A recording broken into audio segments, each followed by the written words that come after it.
Hello, good morning. Good morning mga ka-idol, mga kabaklas.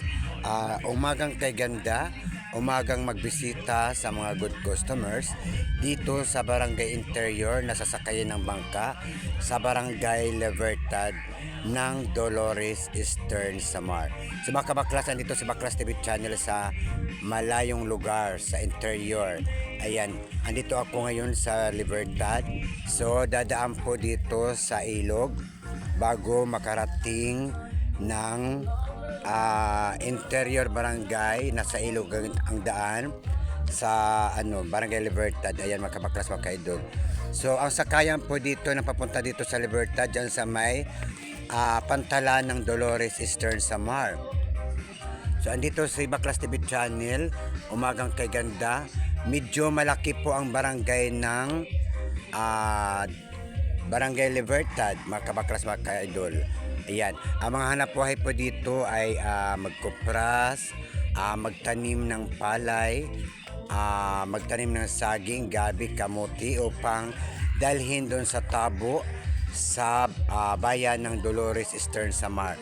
So ayan, mga simple lang mga tao dito pero progress po ang kanilang barangay, mga ka-idol, mga kabaklas. So andun ang bangka na naman paalis. Papunta na naman yan sa Dolores. Ayan mga kabaklas, mga ka-idol. Yan ang service dito. Ayan yung paalis na yan. Mega love, shoutout mga kabaklas, mga ka-idol.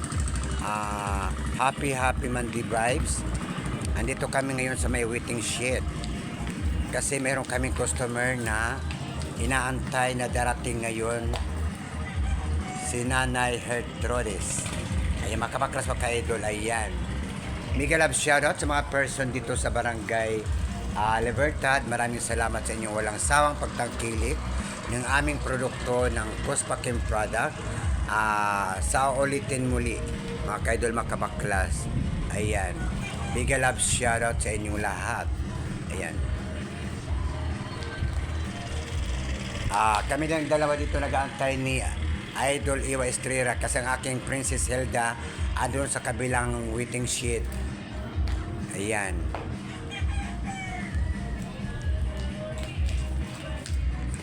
Ito ang way ng papuntang Maslog. Ayan. Kami dito naman yung papuntang Dolores na yan. Ayan yung umalis na bangka na yun. Yung nasa dulo. Maraming salamat sa inyo mga ka-idol, mga kabaklas sa mga sulok ng mundo. Mega love shoutout and happy Monday vibes sa inyong lahat. Manananghalian na tayo. Ayan. Mega love shoutout and we love you all. Bye-bye mga ka-idol, mga kabaklas. Bye-bye. Ayan.